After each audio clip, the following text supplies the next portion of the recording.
Very good morning, good afternoon, good evening to all of you. तो बेटा कल हमने स्टार्ट किया था हमारा चैप्टर सेल। ठीक है, कल हमने कौन कौन से टॉपिक किए थे? हमने सेल वॉल कर लिया था और सेल मेम्ब्रेन वाला टॉपिक भी कर लिया था। ठीक है, तो आज हमारा कौन सा टॉपिक है बेटा? तो आज हमारा टॉपिक है साइटोप्लाज्म से स्टार्ट करते हैं। ठीक है बेटा, देखो सेल वॉल हो गई, सेल मेम्ब्रेन हो गई। ठीक है, इसके अंदर क्या होता है बेटा? फ्लूइड होता है। ऐसे सारा क्या होगा? फ्लूइड होगा। ठीक है, सेल मेम्ब्रेन के अंदर वाले फ्लूइड को हम क्या बोलेंगे? साइटोप्लाज्म। ठीक है, तो ये मैंने क्या ड्रॉ किया है? ये मैंने एक सेल ड्रॉ किया है। सेल के अंदर सेमी लिक्विड सा फ्लूइड होगा, थोड़ा थिक सा फ्लूइड होगा। ठीक है, तो उसे हम क्या बोलेंगे? साइटोप्लाज्म। अब इसकी प्रॉपर्टीज़ क्या है? तो occupied most of the part of the cell, सब सारे सेल को ही ये कवर कर लेता है बेटा। सारे सेल में ये जो फ्लूइड है ये क्या होता है हमारे पास? ये क्या होगा? ये सारा फ्लूइड साइटोप्लाज्म ही होगा। तो अब साइटोप्लाज्म के फंक्शन क्या है हमारे पास? Many chemical reaction takes place in it. जितने भी केमिकल रिएक्शन होंगे, देखो सेल के अंदर होगा क्या? साइटोप्लाज्म के अंदर सेल ऑर्गेनेलीज होंगी। ठीक है, अलग अलग तरह की सेल ऑर्गेनेलीज होंगी और हर एक ऑर्गेनेली अपना कोई फंक्शन परफॉर्म करेगी। ठीक है, और वो फंक्शन किस में होंगे? साइटोप्लाज्म में होंगे। ठीक है, तो साइटोप्लाज्म में होंगे तो इसका मतलब क्या है कि केमिकल रिएक्शंस हो रही हैं। ठीक है, तो सारी केमिकल रिएक्शन कहाँ होंगे? साइटोप्लाज्म में। लिविंग साइटोप्लाज्म में is always in a state of motion. देखो जो साइटोप्लाज्म लिविंग होगा, ठीक है, मतलब जिसमें केमिकल रिएक्शन होगी तो कुछ ना कुछ चेंजेस आते रहेंगे, तो वो हमेशा मोशन की स्टेट में होते हैं। ठीक है, तो ये हो गई कुछ प्रॉपर्टीज़ और एक फंक्शन ऑफ साइटोप्लाज्म। अब कल मैंने बताया था कि सेल साइटोप्लाज्म के अंदर क्या होती हैं? Cell organelles. ठीक है, तो कुछ सेल ऑर्गेनेलीज आज हम करेंगे। जैसे कि वेरी फर्स्ट, सबसे पहली कौन सी है हमारे पास? Endoplasmic reticulum. अगर हम इसकी लोकेशन की बात करें बेटा, लोकेशन ऑफ एंडोप्लाज्मिक रेटिकुलम, तो ये सेंटर में है हमारे पास। ये क्या है हमारे पास? ये है न्यूक्लियस। ठीक है, ये न्यूक्लियस से लेकर आउटर सेल मेम्ब्रेन तक जो ऑर्गेनेली होती है वो कौन सी होती है? Endoplasmic reticulum. तो इसकी लोकेशन हम क्या लिखेंगे? Near the nucleus. आप भी नोट कर लें बेटा, नियर न्यूक्लियस। न्यूक्लियस के पास जो सबसे पहली ऑर्गेनेली होगी वो कौन सी होगी? Endoplasmic reticulum. अब इसका स्ट्रक्चर कैसा होगा? नेटवर्क लाइक स्ट्रक्चर, ये आप देख ही रहे होंगे। ठीक है, एक गुच्छा सा जैसे पड़ा होता है ना, तो उस स्ट्रक्चर को हम एंडोप्लाज्मिक रेटिकुलम बोलेंगे। रेटिकुलम का मतलब भी वैसे क्या होता है? रेटिकुलम वर्ड का मतलब ही होता है नेटवर्क, और एंडो मतलब इनसाइड, प्लाज्मिक मतलब साइटोप्लाज्म। तो साइटोप्लाज्म के अंदर जो नेटवर्क लाइक स्ट्रक्चर है उसे हम एंडोप्लाज्मिक रेटिकुलम बोलते हैं।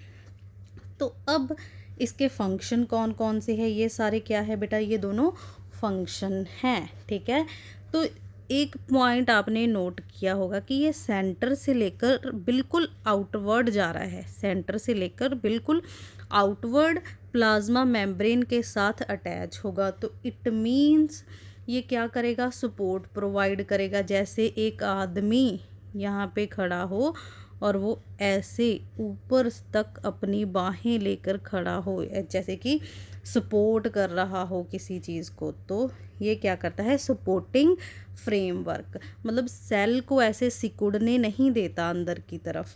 Also serve as pathways for transportation. ये मैं आपको बाद में बताऊंगी, पहले आप इसके टाइप्स देख ले बेटा।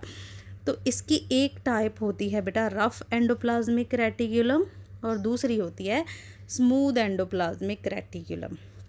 ठीक है, रफ का मतलब है कि कुछ प्रेजेंट होगा इसके सरफेस पे, ऐसी चीज़ जो इसे रफ बनाती है। ठीक है, जैसे कि हमारे फेस पे पिंपल जैसे हो जाते हैं, तो इसके ऊपर ये जो मैंने दाने दाने से बनाए हैं ऐसे स्ट्रक्चर आप देख रहे होंगे, तो ये दाने दाने क्या है बेटा, ये है राइबोसोम्स। ठीक है, राइबोसोम्स। ठीक है, जब एंडोप्लाज्मिक रेटिकुलम के ऊपर राइबोसोम्स आ जाएंगे, ठीक है, उस एंडोप्लाज्मिक रेटिकुलम को हम क्या बोलेंगे, रफ एंडोप्लाज्मिक रेटिकुलम।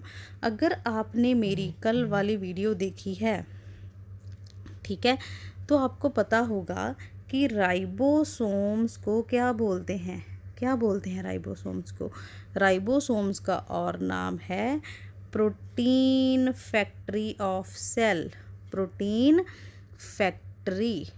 ठीक है, तो अगर इसका नाम प्रोटीन फैक्ट्री है बेटा, तो ये क्या करेंगे, प्रोटीन सिंथेसिस करेंगे। ठीक है, तो रफ एंडोप्लाज्मिक रेटिकुलम का हमारे पास फंक्शन क्या आया, प्रोटीन सिंथेसिस। ठीक है बच्चों, ये क्लियर है सबको। तो अब हमारे पास हो गया रफ एंडोप्लाज्मिक रेटिकुलम का फंक्शन हमें क्लियर है, that is protein synthesis. Okay, अब नेक्स्ट की ओर चलते हैं। दूसरा है हमारे पास स्मूथ एंडोप्लाज्मिक रेटिकुलम। स्मूथ मतलब कुछ चीज़ एब्सेंट है, और क्या एब्सेंट है, राइबोसोम्स बेटा एब्सेंट होंगे जब एंडोप्लाज्मिक रेटिकुलम के ऊपर, तो उसे हम क्या बोलते हैं, स्मूथ एंडोप्लाज्मिक रेटिकुलम। तो स्मूथ एंडोप्लाज्मिक रेटिकुलम क्या करता है, लिपिड सिंथेसिस करता है बेटा। ठीक है, अब ये लिपिड और प्रोटीन जब बनते हैं, सिर्फ बनते हैं इसमें, तो ये आगे भी ट्रांसपोर्ट करता है इसे। ठीक है, अपने इन रास्तों के द्वारा ये जो रेटिकुलम बने हैं ना, ऐसे ऐसे बनाता है, फिर आगे ट्रांसपोर्ट कर देता है। दैट इज़ वाई इसे हम क्या बोलते हैं, it serves as a pathway for transportation. ठीक है, ये फंक्शन क्लियर है आपको। तो आई होप आपको एंडोप्लाज्मिक रेटिकुलम अच्छे से क्लियर हो गया होगा। अब हम चलते हैं हमारी नेक्स्ट ऑर्गेनेली की ओर, जिसका नाम है गोल्गी अपरेटस या फिर गोल्गी बॉडी। बेटा ये गोल्गी बॉडी को डिस्कवर किया था बेटा कैमिलो गोल्गी ने। ठीक है, तो इसी से इसका नाम पड़ गया गोल्गी अपरेटस या फिर Golgi body. It forms in the form of filaments और रॉड। इसका स्ट्रक्चर आप देख ही सकते हैं, ऐसे कैसा होता है, ऐसे कुछ वेसिकल्स की फॉर्म में, ट्यूब लाइक स्ट्रक्चर्स की फॉर्म में। ठीक है, इसमें क्या होती हैं, टिब्यूल्स होती हैं, वेसिकल्स होते हैं और वैक्यूल्स होते हैं। ठीक है, ये जो डॉट डॉट बनाए हैं मैंने, ये सब ऐसे गोले गोले से, ये क्या है, वैक्यूल्स हैं बेटा। ठीक है, और ये ठीक बेटा अगर यहाँ बिल्कुल एंडोप्लाज्मिक रेटिकुलम के साथ ही प्रेजेंट होंगे। ठीक है, तो इसकी लोकेशन हम क्या लिखते हैं, नियर एंडोप्लाज्मिक रेटिकुलम। तो गोल्गी बॉडी एक ऐसा स्ट्रक्चर है जो किसके पास प्रेजेंट होता है, एंडोप्लाज्मिक रेटिकुलम के पास। ऐसा क्यों बेटा, ठीक है, अगर यहाँ पर एंडोप्लाज्मिक रेटिकुलम है, इमेजिन ये मैं एंडोप्लाज्मिक रेटिकुलम बना रही हूँ। ठीक है, लग नहीं रहा, वैसे आप इमेजिन कर लो कि ये क्या है, एंडोप्लाज्मिक रेटिकुलम। और एंडोप्लाज्मिक रेटिकुलम के हम अभी अभी फंक्शन देख कर आए हैं। ठीक है, कि क्या फंक्शन है उसका, एंडोप्लाज्मिक रेटिकुलम क्या करता है, प्रोटीन एंड लिपिड सिंथेसिस करता है बेटा। ठीक है, तो ये एंडोप्लाज्मिक रेटिकुलम उसे आगे भेजेगा, किसमें, गोल्गी बॉडीज़ में भेजेगा बेटा। ठीक है। और गोल्गी बॉडीज़ में और क्या होता है, उसी प्रोटीन और लिपिड की पैकेजिंग होती है और मॉडिफिकेशन होती है।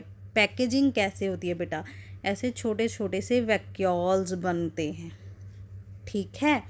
ये क्लियर हुई बात। अपार्ट फ्रॉम दिस इसमें एंजाइम्स और हार्मोन्स भी बनते हैं, ठीक है। अब गोल्गी बॉडी में वो सब बना, मतलब प्रोटीन की मॉडिफिकेशन हुई और पैकिंग हुई और उससे ऐसे छोटे छोटे वेसिकल्स टूट गए। अब ये जो वेसिकल्स टूट गए, यहाँ पर गोल्गी बॉडी ख़त्म है, ठीक है, कंप्लीट हो गया उसका काम। ख़त्म नहीं है कि हमारा टॉपिक जो है वो ख़त्म हो चुका है। अब गोल्गी बॉडी ने क्या किया, पैकेजिंग और मॉडिफिकेशन कर दी, किसकी फॉर्म में, वैक्यूल्स की फॉर्म में, ठीक है। और जो वैक्यूल्स गोल्गी बॉडी ने बनाए बेटा, जिसमें क्या थे, हाइड्रोलिटिक एंजाइम थे, ठीक है, हाईली एसिडिक एंजाइम थे, ठीक है। उस वैक्यूल को हम क्या बोलेंगे, लाइजोसोम, ठीक है। तो लाइजोसोम क्या है, membranous sac formed from Golgi body. ऐसे सैक्स, ऐसे स्ट्रक्चर्स जिसमें जो किससे बने हैं, गोल्गी बॉडी से बने हैं, उसे हम बोलते हैं लाइसोसोम। और लाइसोसोम्स का नाम क्या है बेटा, सुसाइड बैग ऑफ सेल बोलते हैं इसे, ठीक है। और लाइसोसोम में 40 टाइप के एंजाइम होते हैं। अब इसके फंक्शन की बात करें, इंट्रा सेलुलर डाइजेशन, सेल के अंदर जो डाइजेशन होगी वो कौन करेगा, गोल्गी बॉडी करेगा बेटा। डिस्ट्रॉय फॉरेन पार्टिकल्स, क्योंकि इसके अंदर एंजाइम होते हैं बेटा। हाइड्रोलिटिक मतलब हाईली एसिडिक एंजाइम, ठीक है। हाइड्रोलिटिक का मतलब है कि एसिडिक एंजाइम होते हैं, ठीक है। और व्हेन सेल इज़ ओल्ड, अब जो सेल पुराना हो गया है या इंजर्ड है, लाइजोसोम उसके साथ पास जाता है, उसको अपने अंदर लेता है और उसे डिस्ट्रॉय कर देता है। दैट इज़ वाई इसे क्या बोलते हैं बेटा, इसे बोलते हैं सुसाइड बैग ऑफ सेल।